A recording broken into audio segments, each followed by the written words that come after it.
الحمدللہ رب العالمین والصلاة والسلام علی محمد وآلہ واصحابہ اجمعین۔ اسلامی تاریخ اور افکار اور دنیا پر اس کے اثرات، وہاں پر کچھ تحقیقات اور بھی مزید ہیں کہ کیا وہاں کی لائبریری کی خصوصیت تھی، یہ کتابیں وہاں تک کیسے پہنچی، مزید اس کے بارے میں معلومات حاصل کرنا ہے تو کون سے لنکس ہیں، آپ کو وہ چیزیں مل جائیں گی۔ اب آئیے پچھلے لیکچر سے جوڑ ملاتے ہوئے کہ 800 سال دور میں مذہبی علوم کے ساتھ ساتھ سائنسی علوم بھی ارتقائی عمل سے یہاں پر گزرے تھے، اور وہاں پر پچھلے ہفتے بھی وہ اسٹیٹمنٹس بھی موجود تھے، بیانات بھی موجود تھے جن میں یورپین اسکالرس نے بھی اسپین کے تعلق سے اور مسلم سائنٹسٹ کے تعلق سے تعریفات کی ہیں۔ اسپین میں سائنسی علوم پر جو کہہ سکتے ہیں کہ پورے براڈ طریقے پر وسیع پیمانے پر جو ترقی ہوئی وہ عبد الرحمن الداخل کے بعد ہوئی۔ پہلے تو چونکہ گورنروں کا زمانہ تھا، 711 سے لے کر کے 756 تک گورنروں کا زمانہ تھا، اس میں دارالخلافہ کوفہ تھا وہاں پر، جس کی وجہ سے بہت زیادہ ترقی تعلیمی نہیں ہو سکی۔ لیکن جب عبد الرحمن الداخل وہاں پر پہنچا اور جانے کے بعد حکومت اسٹیبل ہوئی تو سن 900 وہاں آغاز ہوا۔ پھر اس کے بعد عبد الرحمن نام کا ناصر، جس کا تذکرہ پہلے آ چکا ہے کہ اتنا علم دوست یہ بادشاہ تھا، اس کے دور میں 912 سے لے کے 961 میں سب سے زیادہ ڈیولپمنٹ ہوا، جو اسپین کی عموی خلافت کا باضابطہ خلیفہ تھا۔ عبد الرحمن الداخل جو پہنچا تھا تو تھوڑا سا علاقہ اس کے پاس تھا، لیکن عبد الرحمن الناصر تک پہنچتے پہنچتے اسپین کا بڑا حصہ اس کے پاس آ چکا تھا۔ اسلامی اسپین کی ابتدائی 200 سالہ دور میں مختلف حکمرانوں نے اپنے اپنے زمانے میں علمی فکری مجالس کے انعقاد اور دنیا کے تمام علوم و فنون پر کتابیں جمع کرنے کا کام کرنا شروع کر دیا تھا۔ اس کے پہلے بھی بات آ چکی کہ شوق جو کتابوں کے جمع کرنے کا ہوا تھا، اسی کا نتیجہ تھا کہ ان کتابوں کی وجہ سے آگے چل کر کے یہ ترقیات وہاں پر ہوئی تھی۔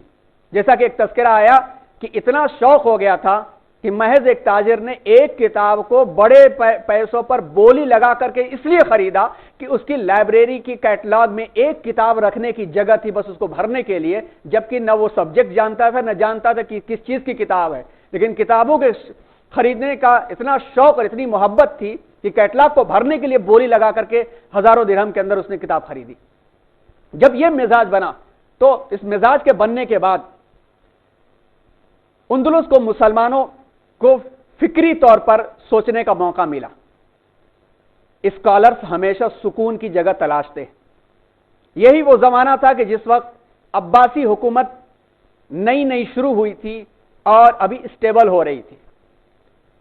مدینہ منورہ سے لے کر کے بغداد تک کے درمیان میں لوگوں نے کلیش اور خون ریزیاں دیکھی تھی۔ اسکالرز کا ایک بڑا طبقہ سکون کی تلاش میں مراکش ہوتا ہوا اسپین پہنچ گیا۔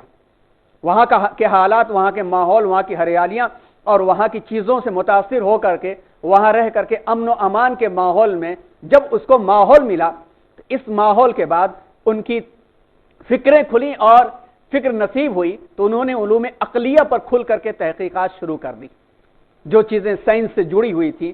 اور جب شروعات ہوئی تو آپ دیکھیے ایسٹرونومی، علم حیات، علم ریاضی میتھمیٹکس، علم طب میڈیکل سائنس، علم کیمیا کیمسٹری، علم نباتات باٹنی، علم جغرافی اور ایسے بے شمار علوم و فنون پر اندلس میں پیرلل کام ہوا اور یہاں تک کہ زندگی کا حصہ بنتے چلے گئے۔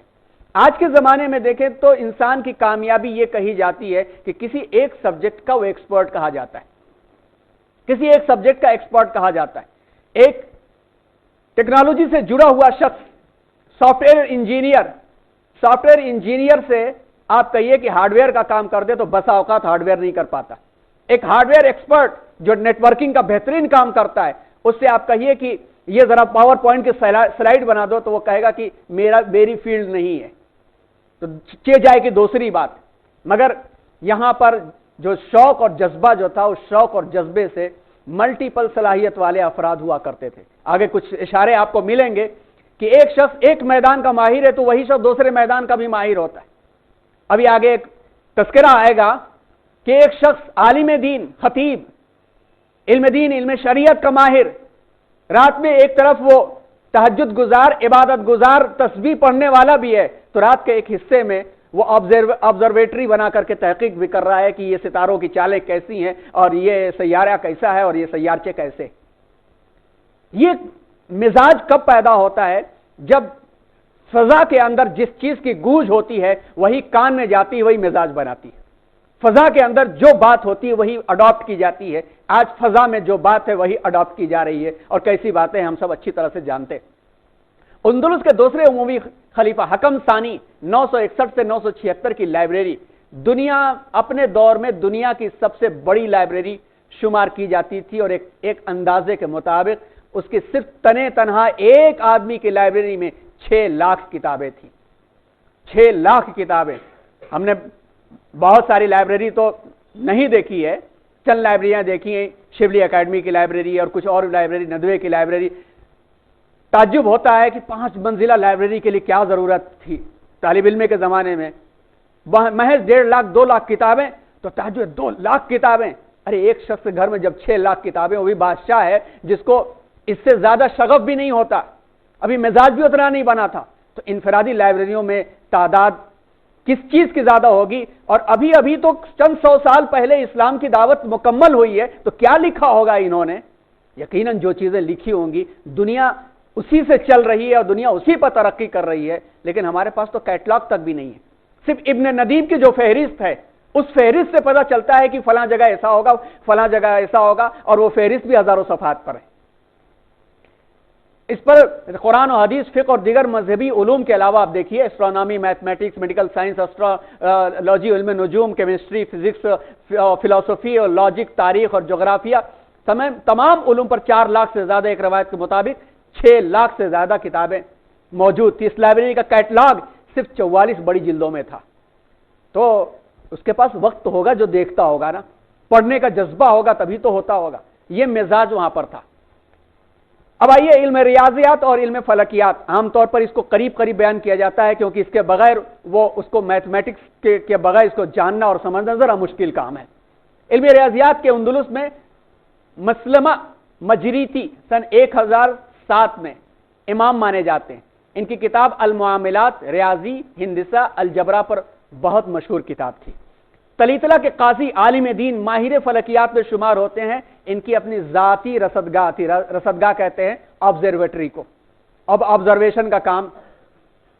جب ان کے تذکرے پڑھتے ہیں تو سمجھ میں آتا ہے کہ قرآن مجید میں اللہ تبارک و تعالیٰ نے کئی مقامات پر جو کہا ہے، جیسے ان فی خلق السماوات والارض واختلاف اللیل والنہار، فرماتے ہوئے اللہ تعالیٰ نے جو ارشاد فرمایا ہے کہ نشانیاں انہی کے لیے ہیں۔ ان کی کوالٹی کیا ہے؟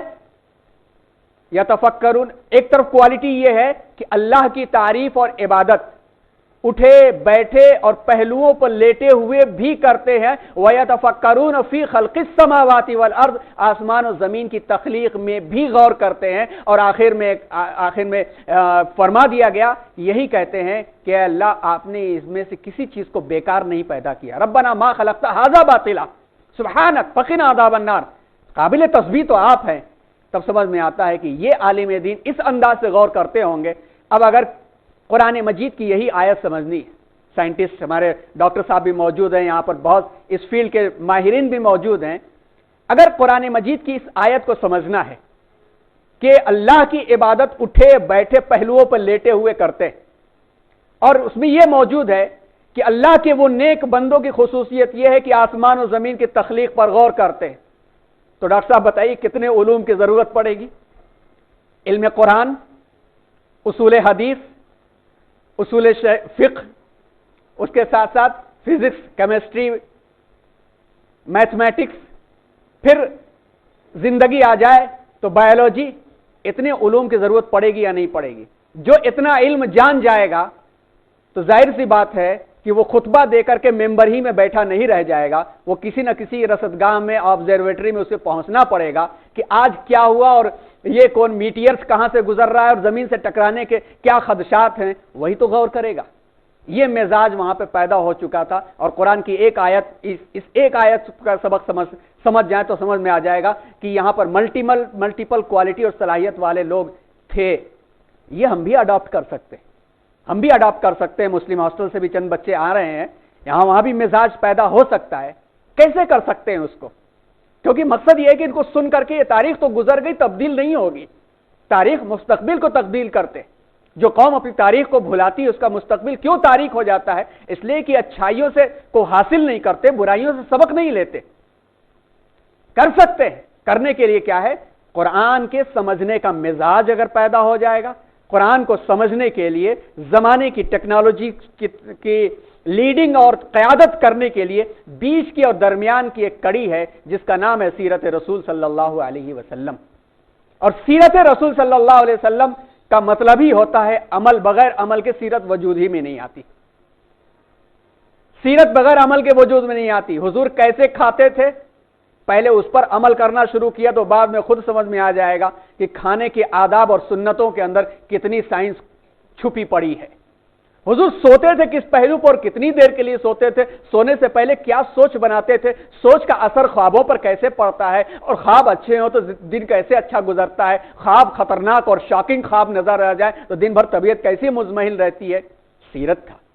حضور نے فرمایا تھا کہ صبح کے کاموں میں برکت ہوگی، صبح صبح اٹھنا، فریش ایئر اور صاف ستھری آکسیجن لینا. کتنی سنتیں ہیں اور کتنی اس سیرت کے اندر کتنی سائنس نکل کر کے آتی ہے.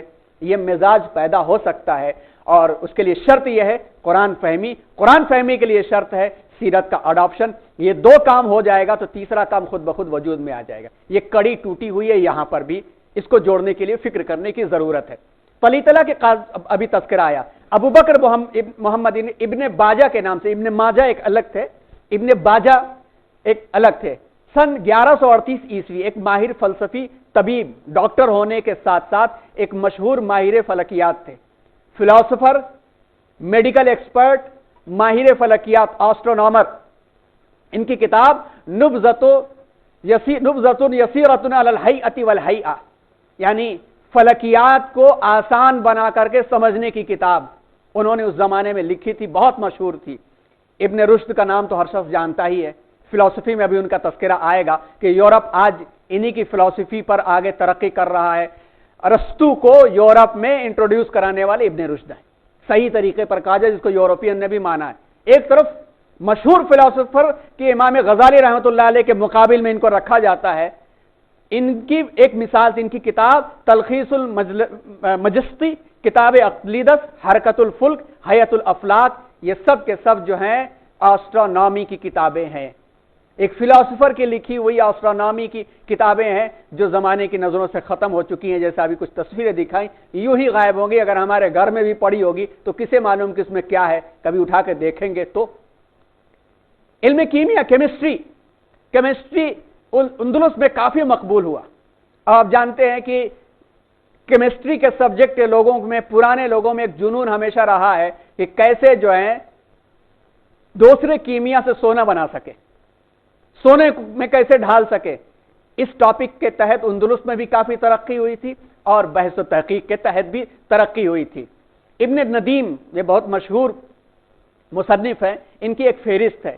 ایک مشہور کیمیاگر عالم ابو بکر احمد ابن وحشیہ کا تذکرہ کیا ہے، جن کی کتابیں الاصول الکبیر فی صنعت کاریگری میں، الاصول الکبیر بڑے بڑے جو پرنسپلز ہیں اصول، الاصول الصغیر فی الصناعہ، کتاب المعرجہ، الذاکرات فی الصناعہ کافی مشہور ہوئی تھیں. یہ کتابیں پڑھائی جاتی تھی، لوگوں کی زبان پر تھیں. جیسے آج ہر پڑھا لکھا مسلمان جو فکری طور پر اسلام کو سمجھنا چاہتا ہے تو اس کی زبان پر غزالی، خلدون، شاہ ولی اللہ ان کے نام ضرور بھی ضرور آتے ہیں کہ مقدمہ ابن خلدون، احیاء العلوم، نسخہ کیمیا، یہ تمام کتابیں اس کے ذہن میں ہوتی ہیں. یا اردو دا طبقہ جو ہے وہ اردو دا طبقہ آج ڈاکٹر حمید اللہ کا نام لیتا ہے، ابو الحسن علی ندوی کا نام لیتا ہے، ابو الاعلیٰ مودودی کا نام لیتا ہے، وحید الدین خان کا نام لیتا ہے، یا اسی طرح سے آگے چل کر کے موجودہ دور میں تقی عثمانی کا نام لیتا ہے. ایسے ہی اس زمانے میں یہ کتابیں بھی مشہور تھیں جس کا تذکرہ یہاں موجود ہے. بہت مختصر ہم لے کر کے چل رہے ہیں. تفصیلات کے لیے شروع میں حوالے ہم دے چکے ہیں، باقی چیزیں کتاب میں انشاءاللہ آ جائیں گی. علم طبیعت، فزکس، اس میدان میں اندلسی علماء کے دو کام مشہور ہوئے تھے، تصانیف اور تجربات. ڈائنامکس، حرکیات پر خاص طور پر ابن باجی حرکیات بہت مشہور تھے. ان کا نام جو تھا ابن باجی، اتنے مشہور ہوئے تھے کہ ان کے نام کے ساتھ ہی یہ حرکیات ڈائنامزم جوڑ دیا گیا تھا اس زمانے میں. آپ دیکھیں آپٹکس بصریات پر بھی محمد بن معاذ جیانی ابن رشد بہت مشہور ہے. آپ دیکھیے ابن رشد کا نام وہاں پر بھی آیا, ابن رشد کا نام یہاں پر بھی آیا. پہلی بار ریٹینا کے بارے میں ابن رشد نے نئی تحقیقات پیش کی, ریٹینا کے بارے میں. پھر طبیعت سے جڑے ہوئے علم نباتات, قبل اس کے کہ مزید وہ شروع ہو اپنی بات ختم کر لیں. علم نباتات باٹنی, اس علم کا تعلق چونکہ زراعت, طب اور دوا سازی تینوں سے ہے, کیونکہ زندگی ہے اور زندگی کا تعلق ہر چیز سے ہوا کرتا ہے, خصوصاً اس دور میں جو ایگریکلچر, میڈیکل اور فارمیسی ان چیزوں سے جڑا ہوا تھا. تو اندلس میں دوسری صدی سے ہی اس پر کام شروع ہو گیا تھا اور دیگر کاموں کے مقابلے میں اس کی طویل فہرست ہے. ہر میدان کے ماہرین فن علماء نے, خصوصاً میڈیسن سے جڑے ہوئے لوگوں نے اتنا کام کیا کہ اس معاملے کے اندر بغداد میں جو کام چل رہا تھا اس کے برابر یہ قرار دیے جاتے تھے, خاص طور پر علم نباتات میں. میڈیکل سائنس میں آپ دیکھیے, میڈیکل سائنس میں یہ ذرا دیر سے یہاں شروع ہوا اندلس میں. پچھلے ہفتے تذکرہ آیا کہ یہ 11ویں صدی میں یہاں پر شروع ہوا, لیکن شروع کا کیا ہوا کہ ایشیا سے ہجرت کر کے آنے والے جو اطباء, میڈیکل ایکسپرٹس, وہ اپنے ساتھ کتابیں بھی لے کر کے آئے تھے. اسی طرح سے بغداد کی تحقیقات سے فائدہ حاصل کر کے اسپین کے نوجوان حصول علم کے لیے افریقہ کی ہزارہ کلومیٹر مسافت طے کر کے بغداد پہنچے. پھر بغداد سے یہ واپس آئے.